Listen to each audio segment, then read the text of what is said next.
Who better than me? Season's greetings and salutations. Welcome back to the channel and welcome to a rather special episode of the Hardcore Casual with your boy, Bass the Kid. Look, you guys, put it this way, yeah? I literally just recorded this video, but I was talking for almost an hour and didn't realize. I can't let you sit through that. I mean, don't get me wrong, I was actually talking some good shit, but I'm respecting you lot's time at this holiday period.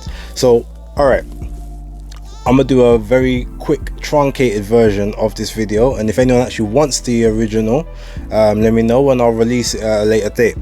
But I've got a couple awards and a couple thoughts of some of the fights and things that happened over this year that I want to talk about. So I think I've got 6 categories and I'm going to do it with both the women and the men. Yeah, so I'm going to do women first for each category, then I'm going to do men afterwards. So I'm going to start with the prospect of the year. Alright, so for the women, I've got Sandy Ryan, I've got Estelle Mosley, I've got Ramla Ali, I've got Ellie Scottney, and I've got Taylor Robertson. Now Taylor Robertson's from Australia and Estelle Mosley is from France. Is formerly known as Estelle Mosley Yoka, so Tony Yoka's now ex-wife. So that's the 5 I got for the women. I'm giving that one to Sandy Ryan. I was going to give it to Ellie Scottney, my own, Catford Blueborough compatriot, so shout out to her. But the reason I'm going to give it to Sandy is purely just because she's got a bit more spite, a bit more dog. She's good with the knockouts so far, 3 fights, 2 KOs, and women's boxing does need more sort of knockouts and more conclusive victories rather than just going to the points and whatnot. So that's why I'm going to give it to Sandy Ryan. But respect to everyone on the list, and I'm sure they can be doing their thing moving forward. Right, prospects for the guys.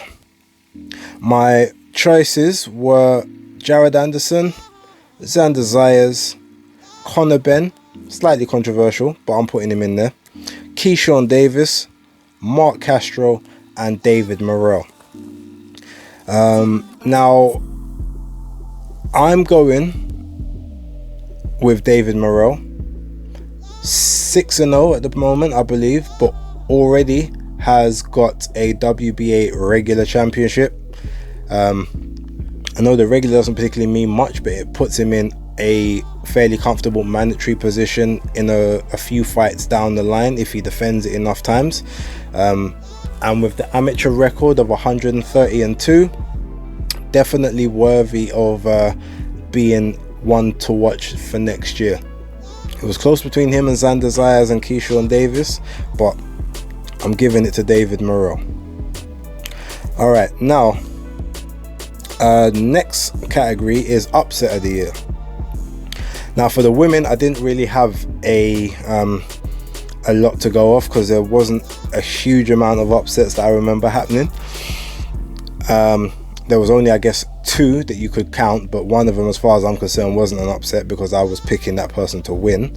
But it has to be, from my memory, Jamie Mitchell against Shannon Courtney, because Jamie was just being drafted in as the opponent just to have a defense against. Now, I knew a bit more about Jamie Mitchell than that, so it wasn't an upset to me, but no one else expected that to happen.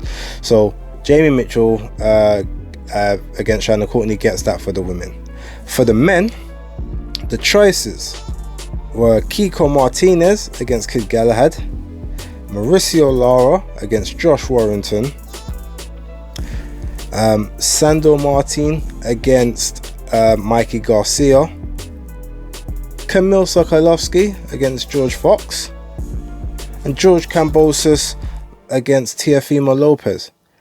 I also, if I'm gonna be real, I had 2 wild cards in there as well. Both Jerry Forrest. Jerry Forrest getting draws with both Zhilei Zhang and Michael Hunter. Neither of those were predicted by anybody.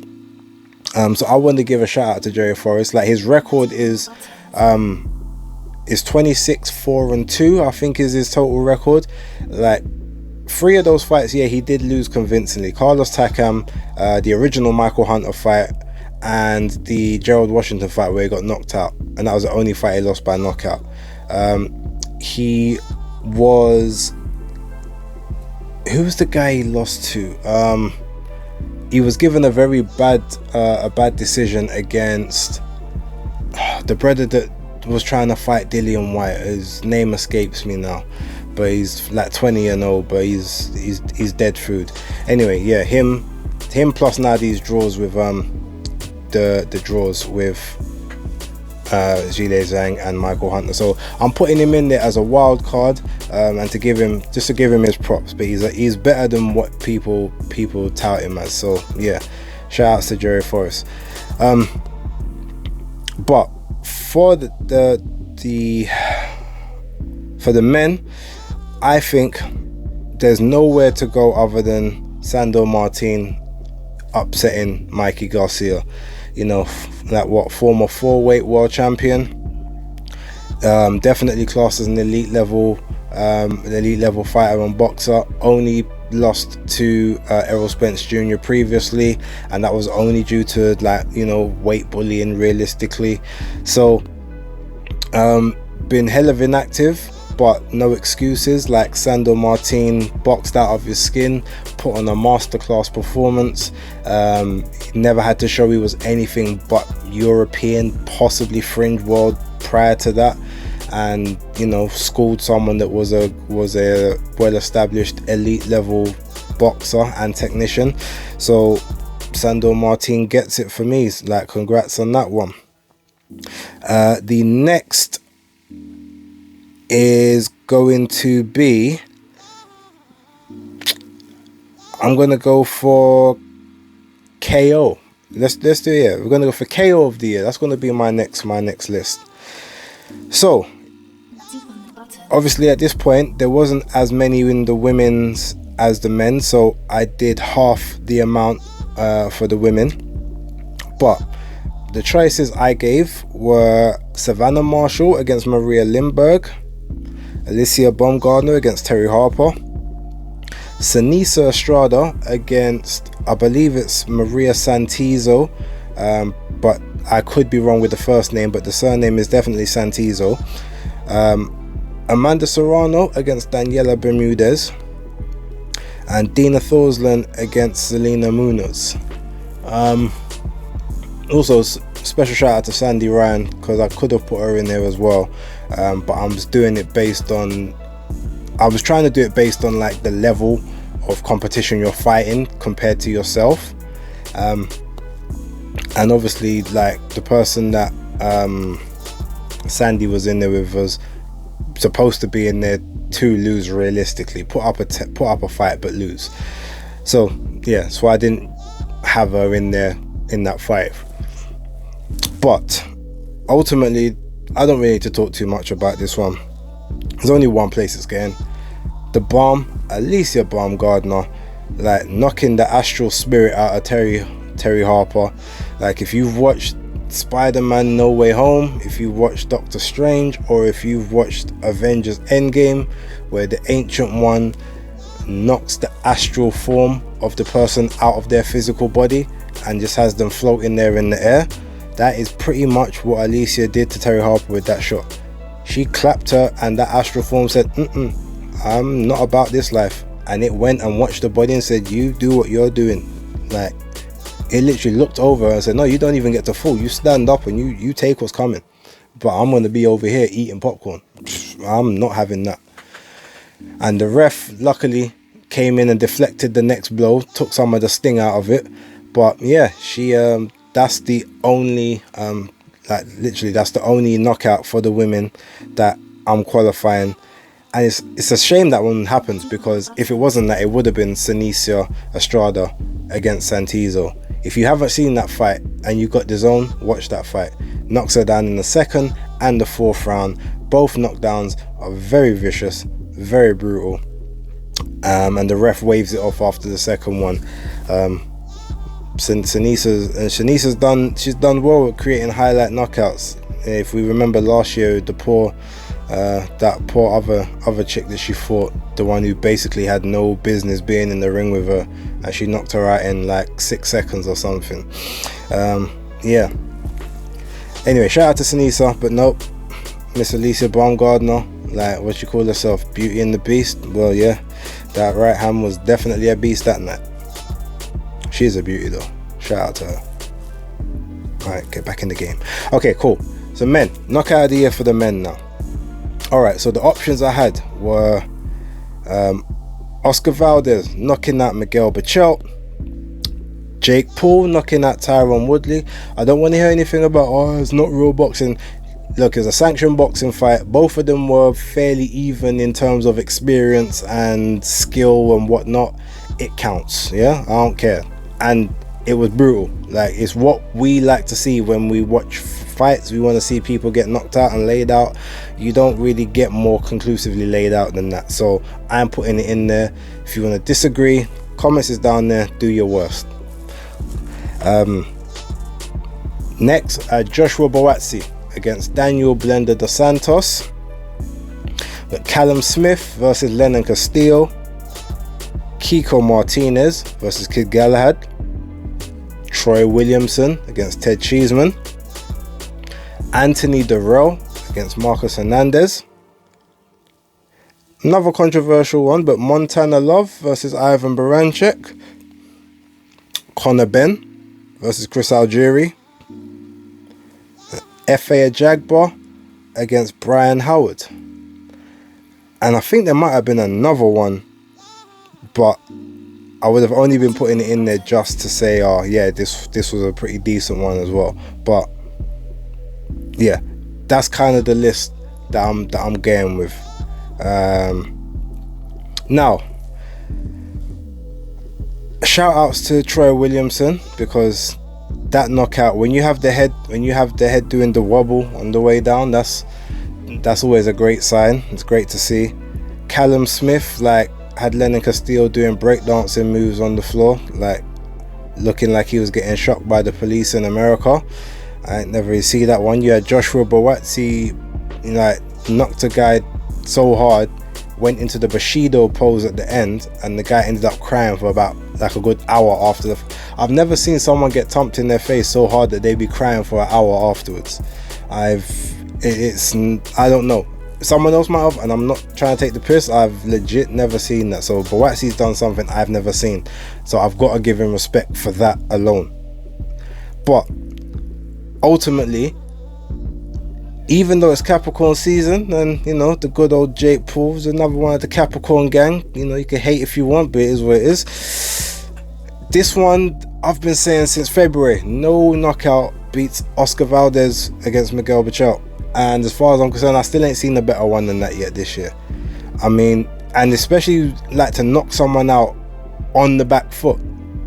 That's what made it even more impressive to me. Like, avoiding the straight right, ducking down away from the straight left, rolling under the following right that's coming up, following back with a check left hook.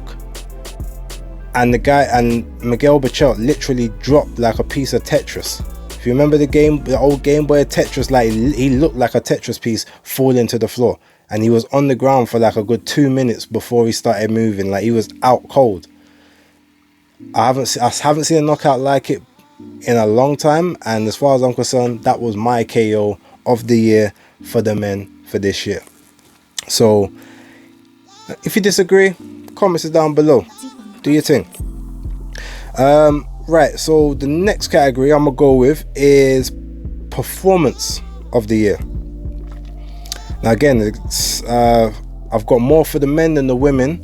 The main categories, I really only wanted to have 3 for each category, but after the first 2, which was like the most important ones, to be fair, I just started thinking about all the good stuff that I had seen before. So I'm like, okay, no, I'm gonna have to include this and that, and these ones just. So there's quite a few, but obviously there's only going to be one that I pick. But the performances I've got here: Chantel Cameron against Mary McGee, Sanisa Estrada against Annabelle Ortiz, Michaela Mayer against Maiva Hamadouche, Alicia Baumgardner against Terry Harper, and Jamie Mitchell against Shannon Courtney. Now, some very good choices on this list, and initially it was kind of hard for me to choose apart from sort of Jamie Mitchell and Shannon Courtney. I thought that was a good performance, but it's not kind of worthy to be performance of the year. It's definitely an upset, but there were better performances. But my choice for performance of the year for the women, Sanisa Estrada against Annabelle Ortiz. It was her first title. It was her first title challenge.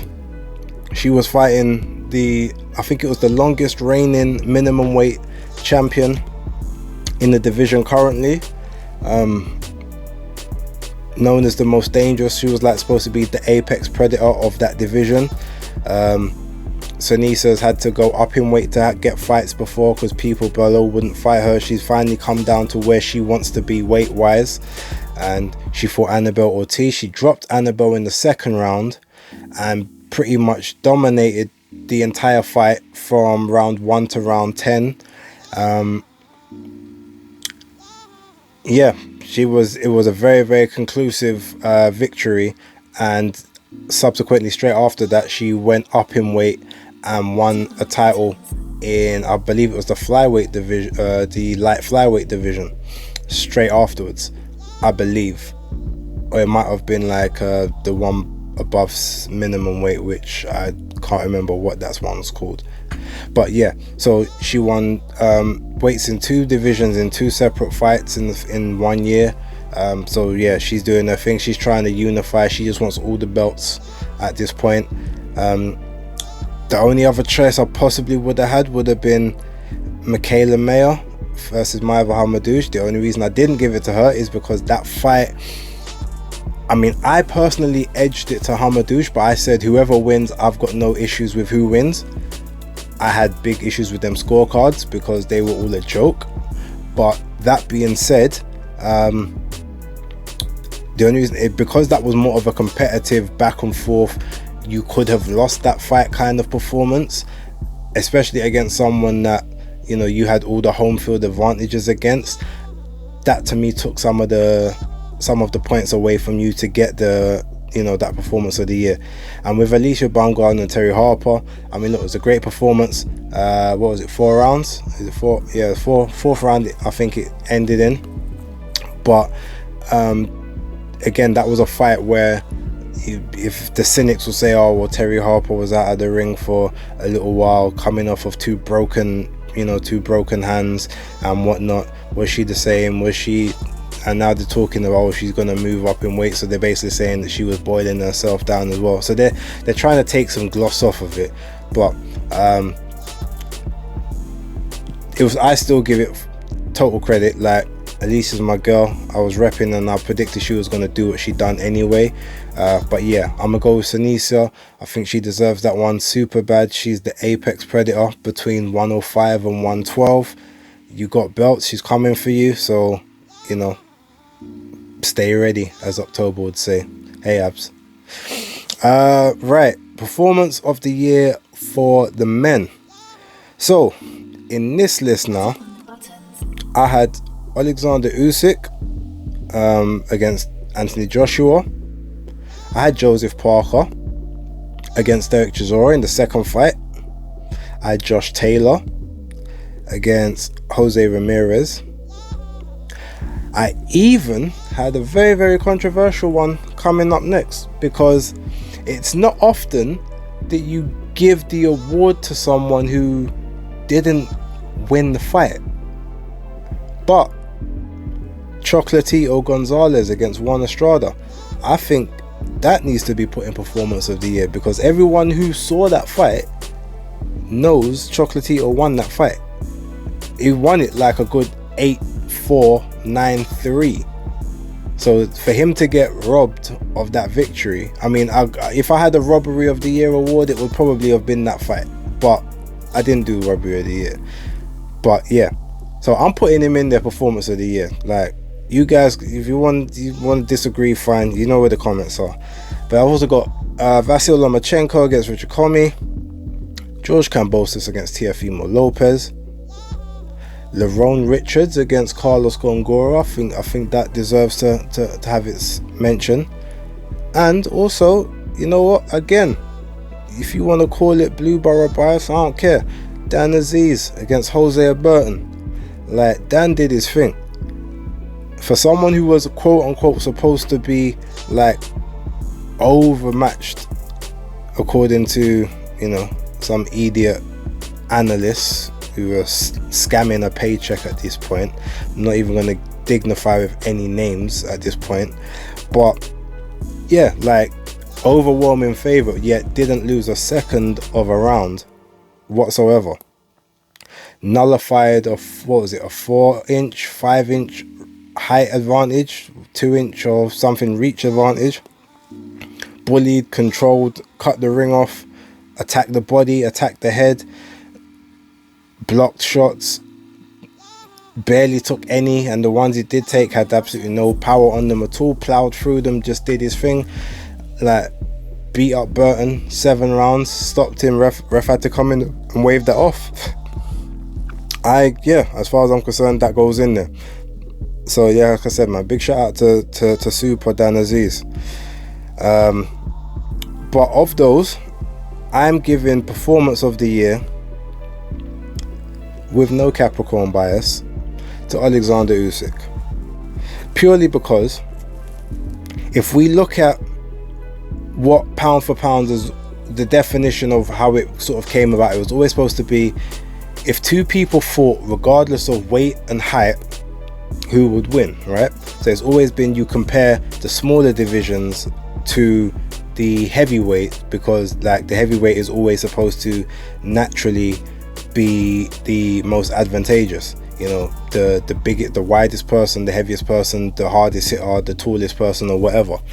Well, if in those criterias, I mean, Alexander Usyk is the definition of pound for pound. He went up to heavyweight, faced not just a heavyweight champion, the unified heavyweight champion, who had 3 major and 1 minor title, was only missing 1 sanctioning belt and then a trinket in the Ring magazine. Ultimately, he came from cruiserweight up to heavyweight and pretty much schooled the heavyweight champion over 12 rounds, almost knocking him out in the later rounds of the fight. So yeah, in terms of a performance, I gotta give it to Alexander Usyk. Now again, if you guys want to disagree, or there's others you believe were better than that, put them in the comments. I want to read them. Right, so now we go to the last 2 categories. So these are only got 3 in each, because this is how I wanted to do it initially, but yeah, I started getting a bit excited prior. So second to last category is fight of the year. So for the women, I've got Michaela Mayer versus Maeva Hamadouche. I've got Katie Taylor versus Natasha Jonas, and I've got Kaylee Reese versus Jessica Kamara. I'm not going to long it out. Those were all 3 very good fights. I thought Reese and Kamara was a very, very good fight. And in my opinion, the wrong person got the victory. But if you look at the faces afterwards, it's not hard to see why maybe it's not as bitter pill to swallow. But ultimately, there's only one fight that's getting this, and that's Maeva Hamadouche and Michaela Mayer, or Michaela Mayer versus Maeva Hamadouche, seeing as she was the home fighter on the card. It had a little bit of everything. It had body work, it had some clubbing headshots, it had, you know, even some head clashes, it had a bit of dirty boxing, it was non-stop action, there was very little periods where anyone stopped throwing punches. It was just, yeah, a highly entertaining fight. Could be on the edge of your seat. It was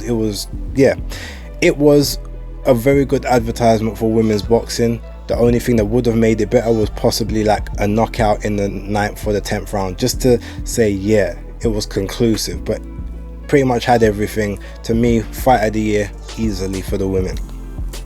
For the men, my 3 choices for Fight of the Year were Chocolatito Gonzalez against Juan Francisco Estrada 2, Jaime Munguia versus Gabe Rosado, and Fury versus Wilder 3.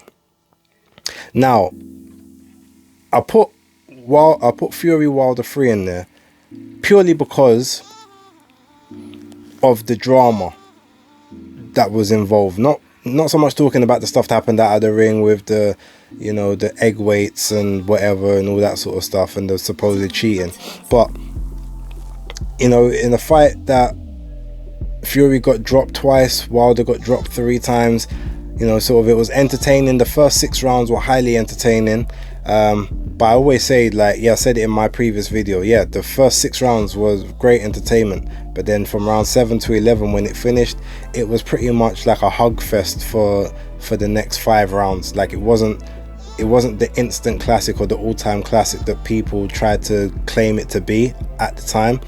It wasn't that, but it was highly entertaining, at least for the first half, and obviously it showed there was some good heart shown in there by Wilder. Fury obviously had to show what he had to show as well, and yeah, it was just an overall good fight. Jaime Munguia and Gabe Rosado, like, yeah, that was just, again, another all action fight. Had a little bit of everything. There was tactics in it, but there was just swinging for the fences, there was inside fighting, there was mid-range, there was a bit of long distance, not a lot but a little bit, some good movement, a couple good traps being set here and there. Yeah, but I think conclusively, based on the 3 that I've chose, it's got to be Chocolatito Gonzalez against Juan Estrada 2, Fight of the Year. I still haven't seen a fight. It was like a pressure. It's like a pressure chess match, and I've not really seen that before. But it's a pressure chess match that is you're not allowed to think more than a second between playing. Like you're making your moves, playing your pieces. You might say it was more checkers, you know, or it was more like Connect 4, where everything's just quick. There's no real movements. It's just doom, doom, doom, or doom, doom. Like it's it's instantaneous. But it was fought at a very high pace. It was very, very high level chess play, as far as I'm concerned. It had movement, it had inside, it had mid-range fighting, it had combinations. Like, there was good lateral movement, there was a lot of good riding shots, head movements and whatnot. As far as I'm concerned, the wrong person was awarded the victory, but I've spoken about that, and you know, the opinions out there. But that's what I'm giving as my Fight of the Year. For female Fighter of the Year is between Sinisa Estrada, Amanda Serrano and Katie Taylor, and I'm going Sinisa Estrada had a brilliant year.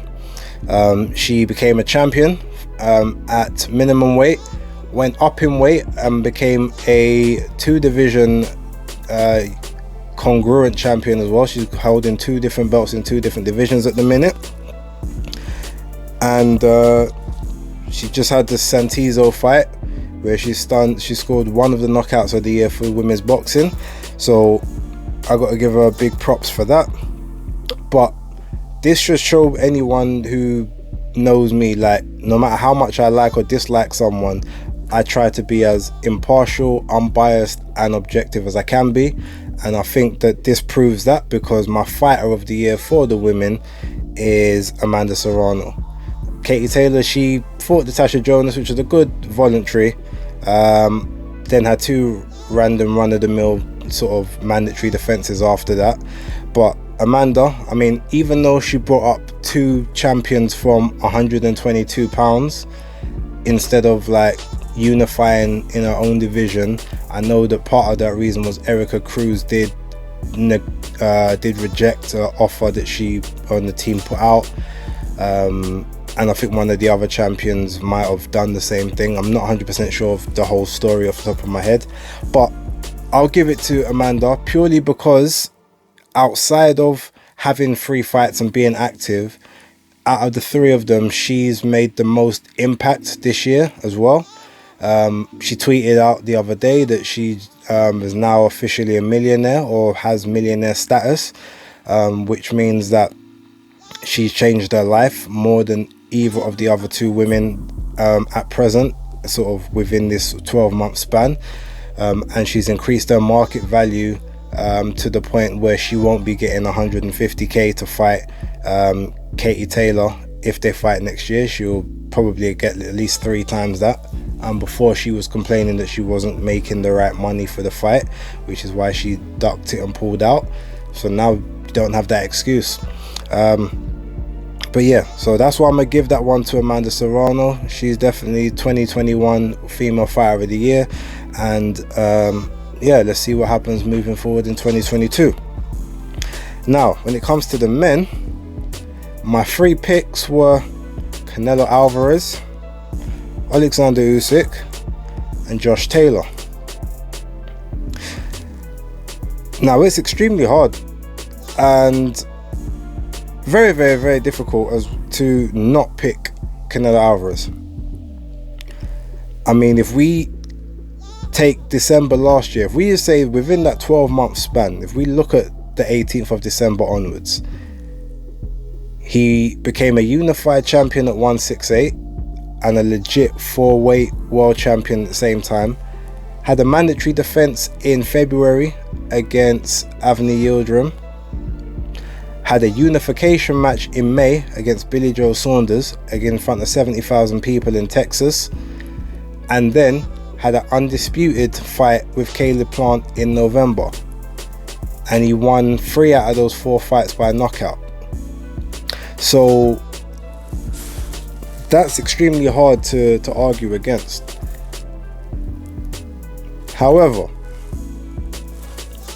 now you might think I'm gonna throw a little bit of Capricorn bias in there because the other 2 guys are both of the Capricorn persuasion, but I'm not. That being said, my fighter of the year is actually going to be Alexander Usyk, because as I stated before, Usyk is the definition of what pound for pound stood for back in the day. It's literally, can the smaller guy beat the bigger guy if size and weight weren't an issue? Well, size and weight were an issue, technically, and yet Alexander Usyk stepped up against a lot of people's judgment and secured a very dominant victory after not looking tremendous against Chaz Witherspoon or Derek Chisora.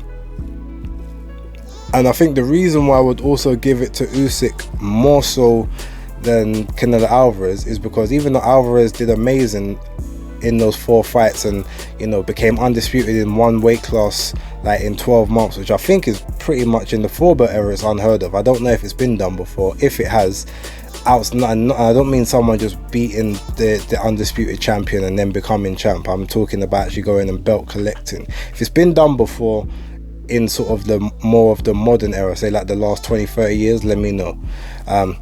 But yeah, I respect all of that, but he was a person that was the favorite in all of those fights. He was never really considered to be in any real danger, whereas Usyk was very much it was more of a 60-40 maybe to Joshua. Some people may have had it 50-50, and I know some people had it as a clear cut as like a 90-10 or a 95-5. Shout out Travis, put his name on it. Yeah, David Hay said without doubt he gets knocked out within 6 rounds, and there was other wild takes like that, and none of that stuff happened. So okay, so just to recap, so for the prospect of the year for the women, it was Sandy Ryan, and for the men it was David Morrell. The upset of the year for the women, it was Jamie Mitchell against Shannon Courtney, and for the men it was Sandor Martin against Mikey Garcia. Then for the KO of the year for the women, it was the Bomb, Alicia Baumgardner against Terry Harper, and for the men it was Oscar Valdez against Miguel Bichelt. For the performance of the year, for the women it was Sanisa Estrada versus Annabelle Ortiz, and then for the men it was Alexander Usyk against Anthony Joshua. And for the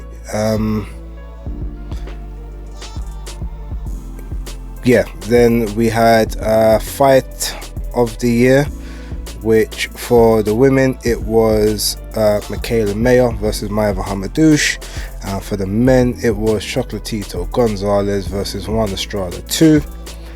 And then finally, for the fighter of the year, for the women it was Amanda Serrano, and for the men it was Alexander Usyk. So that's my opinion on the 2021 awards, who did what. Again, please leave your comments down in the bottom of the video on the comment section, and we can debate anything I've missed out. Like I said, please let me know. Please like and subscribe, click the notification button. Let's try and get me to 150 by the end of the year. Then I have a little something special planned, which I wanna do New Year's Day. So we get to 150, should be able to get that done. I think it's about 20 or so subscribers. So yeah, let's get that popping. And for now, I hope everyone had a great Christmas day and are about to enjoy a Boxing Day. And I will see you in the new year. So, Hardcore Casual, out.